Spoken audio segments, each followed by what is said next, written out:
욥기서 15장 말씀부터 우리 열심히 달려가 보도록 하겠습니다.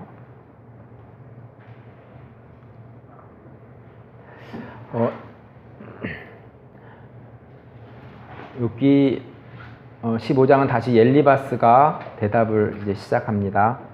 앞서 논한 말을 들어보면 다른 두 친구 빌닷, 소발보다 욥에 대해서 조금 더 생각하고 또 표현이 상대를 배려한 듯한 느낌을 받을 수 있고, 그렇지만 15장에서는 그 전체적인 분위기가 앞서 첫 번째 엘리바스가 말한 얘기한 것에 비하면 또 배려한 듯한 모습보다는 욥을 질책하는 어투가 엿보입니다. 15장 5절에 보면 내 죄악이 내 입을 가르치시니 내가 간사한 자의 혀를 좋아하는구나. 이어서 16장에 욥의 대답을 들어봅니다. 하나님께서 자신을 꺾으셨다고 고백합니다.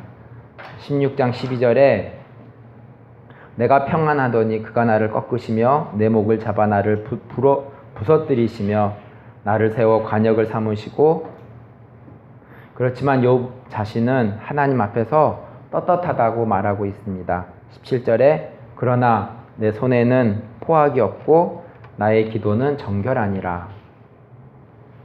욥기 18장은 빌닷이 두 번째 이제 말을 하기 시작합니다. 욥을 저주하는 듯한 답변입니다. 18장 19절에 보면 그는 그의 백성 가운데 후손도 없고 후예도 없을 것이며 그가 거하는 곳에는 남은 자가 한 사람도 없을 것이라. 욥기 19장에서 빌닷의 두 번째 말에 대한 욥의 대답을 들어봅니다. 친구 빌닷의 저주스러운 답변 가운데서 현실을 바라보면 맞는 상황이지만, 그렇지만 욥은 믿음의 고백을 합니다. 19장 25절에서 26절을 보면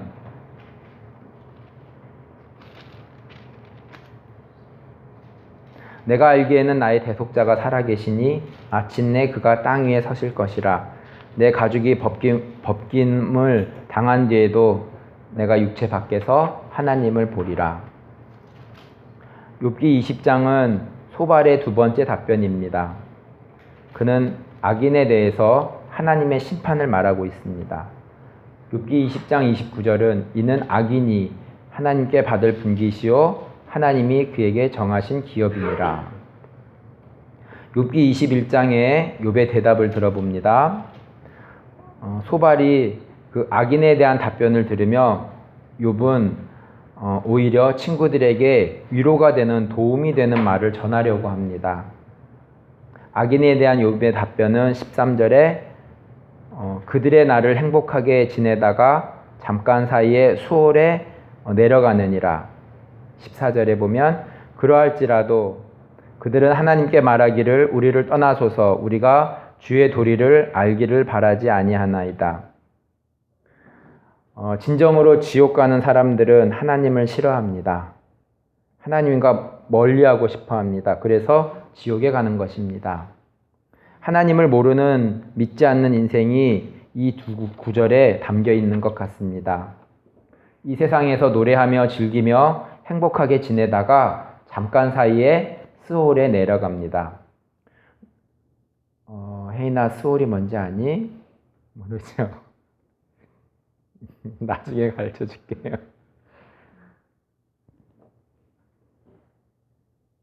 내려가서도 그들은 하나님을 원하지 않습니다. 그래서 스올은 우리가 천국이 있고 지옥이 있잖아. 그래서 지옥이라고 생각하면 돼. 내려가서도 그들은 하나님을 원하지 않습니다. 그래서 그들은 하나님을 원하지 않기 때문에 지옥에 있는 것입니다.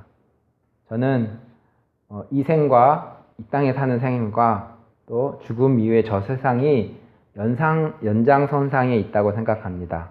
우리가 지금 사는 세상에서 하나님과 함께하며 살아가는 것이 행복이라면 저 세상에서도 하나님과 함께 행복하게 살게 될 것입니다. 그러나 이 세상에서 하나님과 멀리 육신의 것만 생각하며 살아간다면 당연히 하나님과 어색하고 또 나중에는 욥의 답변과 같이 육신의 삶에는 즐거움과 행복하게 살 수 있겠지만 수월에 내려가고 하나님을 원하지 않는 사람이 되는 것입니다. 우리 주위에 하나님을 모르는 사람들이 많이 있습니다. 우리가 어거지로 붙잡아서 교회에 앉힐 수는 없습니다. 그렇지만 좋으신 하나님에 대해서 소개해 줄 수는 있습니다. 이것이 전도인 것 같습니다. 오늘부터라도 내 주위에 내가 만난 하나님을 전하는 삶을, 그리고 말씀을 읽고 또 함께 나눌 수 있는 삶을 살아보는 것은 어떤지요. 그러면서 욥은 친구들의 답변이 거짓이라는 말까지 하게 됩니다. 욥기 21장 34절에 보면 그런데도 너희가 나를 헛되이 위로하려느냐 너희 대답은 거짓일 뿐이니라. 이제 다시 엘리바스의 세 번째 답변 차례가 되었습니다. 욥기 22장입니다. 엘리바스가 욥의 죄악상을 말하고 있습니다. 5절입니다. 내 죄악이 크지 아니하냐 내 죄악이 끝이 없느니라. 29절입니다. 사람들이 너를 낮추거든 너는 교만했노라 말하라. 하나님은 겸손한 자를 구원하시느니라. 엘리바스는 욥의 교만함을 회개하라고 말하고 있습니다. 이에 대해서 욥기 23장에서 욥의 답변을 들어봅니다. 10절. 그러나 내가 가는 길을 그가 아시나니 그가 나를 단련하신 후에는 내가 순금같이 되어 나오리라. 그리고 자신이 하나님 앞에서 진실이 나아가고 있음을 욥은 말하고 있습니다. 25절에 가령 그렇지 않을지라도 능히 내 말을 거짓되다고 지적하거나 내 말을 헛되게 만들 자 누구랴 하고 항변하고 있습니다. 욥기 25장은 빌닷의 세 번째 대답입니다. 하나님께서 사람은 구더기 같은 존재임을 말씀합니다. 이에 대해서 욥기 26장과 27장의 욥의 대답을 들어봅니다. 27장 4절에 결코 내 입술이 불의를 말하지 아니하며 내 혀가 거짓을 말하지 아니하리라.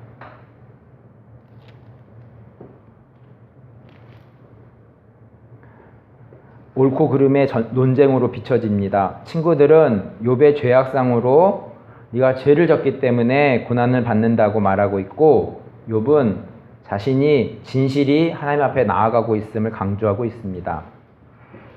27장 6절에 보면 내가 내 공의를 굳게 잡고 놓지 아니하리니 내 마음이 나의 생애를 비웃지 아니하리라. 욥기 28장에서 욥은 지혜는 어디서 얻으며 명철이 있는 곳은 어디인고 두 번 반복하며 질문합니다. 지혜는 어디서 얻으며 명철이 있는 곳은 어디인가? 23절에서 답을 찾을 수 있습니다. 하나님이 그 길을 아시며 있는 곳을 아시나니 28절 또 사람에게 말씀하셨도다 보라 주를 경외함이 지혜요 악을 떠남이 명철이니라. 욥기 29장은 지난날로 되돌아가고 싶지만 현실은 욥기 30장에서 사람들이 나를 비웃는 것을 고백하고 있습니다. 욥기 31장은 하나님께서 욥 자신을 공의롭게 판단하여 주시기를 바라고 있습니다. 대부분의 사람들은 욥이 잘못을 해서 벌을 받는다라고 생각하고 있습니다. 그렇지만 욥은 자신이 하나님 앞에서 정직히 살았음을 고백하며 하나님께서 선악간 공평하게 판결해 주실 것을 말하고 있습니다. 욥기 31장 6절입니다. 하나님께서 나를 공평한 저울에 달아보시고 그가 나의 온전함을 아시기를 바라노라.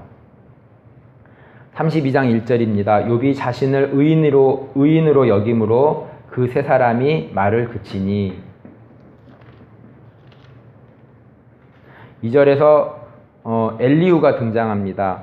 그리고 욥에게 화를 냅니다.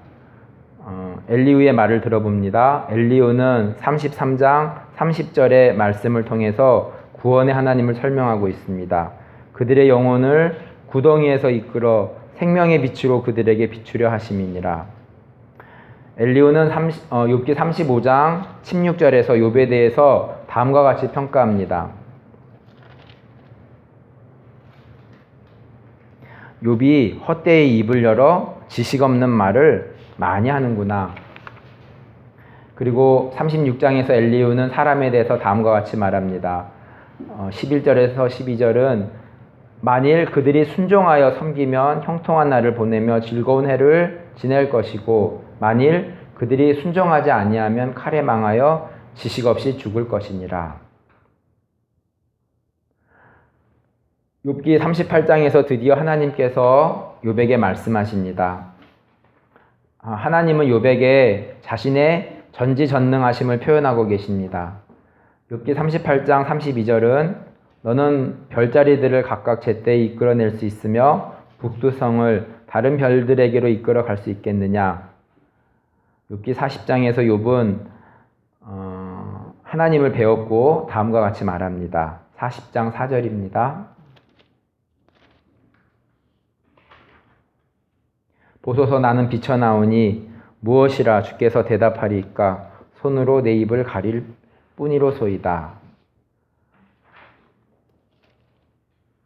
이제 욥기서의 마지막 장에 다다랐습니다. 욥기 42장은 하나님의 변론에 욥이 대답하는 말입니다. 욥은 하나님의 변론에 순종하는 모습입니다. 42장 5절은 내가 주께 대하여 귀로만 듣기만 하였사오나 이제는 눈으로 주를 배움나이다. 6절 그러므로 내가 스스로 거두어드리고 티끌과 재 가운데서 회개하나이다. 그리고 하나님은 엘리바스에게 말합니다. 오늘 이번 주 주제 구절로 적어놨는데요. 42장 7절에 여호와께서 욥에게 이 말씀을 하신 후에 여호와께서 대만 사람 엘리바스에게 이르되 내가 너와 내 두 친구에게 노하나니 이는 너희가 나를 가리켜 말한 것이 내 종 욥의 말같이 옳지 못함이니라. 하나님께서 욥과 세 친구들의 변론에 대해서 정리하여 주셨습니다. 나중에 욥과 세 친구들은 번제를 드리고 욥은 친구들을 위해서 기도하고 여호와 하나님은 욥을 기쁘게 받으셨습니다. 욥기서를 살펴보면서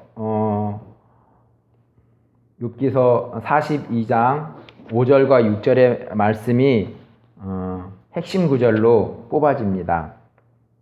다시 한번 읽어보면 내가 주께 대하여 귀로만 듣기만 하였사오나 이제는 눈으로 주를 배움나이다. 그러므로 내가 스스로 거두어드리고 티끌과 재 가운데서 회개하나이다. 욥이 하나님을 만나고 또 욥이 회개하게 되고 더 하나님과 가까워졌습니다. 저도 신학을 공부하면서 하나님을 연구하면서 오래전에 생각하게 된 것은 평생을 두고도 늙어 나이가 차서 죽기 전까지도 하나님을 다 알지 못하고 죽는다는 사실을 또 욥기서를 보면서 생각하게 되었습니다. 하나님을 모른다는 사실이 참 매력으로 다가오는 것 같습니다. 말씀을 보면서 하나님을 발견하게 되고 알아가고 하나님을 배워가게 되는 것 같습니다. 혜인아, 하나님은 어떤 분이신지 아니? 한마디로 한다면 하나님은 사랑이십니다. 그러나 그 깊이와 넓이와 높이를 아는 것은 사람마다 다른 것 같습니다. 풍성한 하나님의 사랑 안에서 날마다 하나님을 아는 지식이 자라기를 기도합니다. 세 친구와 엘리후까지 나서서 욥을 비판하였지만 욥은 비록 자신이 하나님 앞에서는 티끌 같은 존재이지만 사람들 앞에서는 자신이 하나님께 순수하게 나아갔다고 말하고 있습니다. 나중에 하나님은 욥의 손을 들어주셨습니다. 사랑이 하나님께 정정당당히 따질 것 있는 정직한 그리스도인의 모습으로 나아갈 수 있기를 우리 모두가 될 수 있기를 기도합니다. 기도하겠습니다. 하나님 아버지 감사합니다. 또 욥기서를 살펴보면 고난이란 단어가 생각이 되어지고 또 우리들의 삶에서 많이 생각하게 되는 것인데 하나님 왜 우리에게 고난을 주시는가 잘 답을 찾기가 쉽지 않고 또 우리가 살면서 억울한 일들도 참 많이 있는데 그렇지만 우리가 하나님은 옳다라고 우리가 또 고백하며 또 우리들의 삶에서 또 주위에서 네가 죄가 많아서 그렇게 고난을 받는 거라고 또 욥의 친구들 같이 그렇게 내 주위에서 말하고 있는 상황은 아닌지 모르겠습니다. 하나님, 그렇지만 여러 가지 환경적으로 욥도 어려운 가운데 있었지만 그렇지만 하나님 앞에서 순수한 마음을 가지고 하나님 앞에서 정직히 나아갔던 욥의 모습을 우리가 말씀을 통해서 배우면서 우리들의 삶 가운데에도 동일하다는 생각이 듭니다. 하나님, 때로는 우리가 또 하나님의 그 뜻을 다 이해할 수 없지만 하나님 우리들의 삶의 현장에서 하나님을 인정하며 또 우리가 삶을 살아가면서 또 하나님을 더 알아갈 수 있고 그 사랑의 하나님의 그 깊이와 넓이와 높이를 우리가 배워가고 느껴보면서 살아갈 수 있기 원합니다. 나중에 또 우리가 주님 앞에 설 때에 우리의 손을 들어줄 수 있는 그런 믿음으로 정직한 모습의 크리스찬으로 우리가 한 걸음 한 걸음 나아갈 수 있기를 기도합니다. 이 땅에 오신 예수님을 찬양합니다. 예수님의 이름으로 기도하였습니다. 아멘. 주기도문으로 예배를 마치겠습니다. 하늘에 계신 우리 아버지, 아버지의 이름을 거룩하게 하시며 아버지의 나라가 오게 하시며 아버지의 뜻이 하늘에서와 같이 땅에서도 이루어지게 하소서. 오늘 우리에게 일용할 양식을 주시고 우리가 우리에게 잘못한 사람을 용서하여 준 것 같이 우리 죄를 용서하여 주시고 우리를 시험에 빠지지 않게 하시고 악에서 구하소서. 나라와 권능과 영광이 영원히 아버지의 것입니다. 아멘.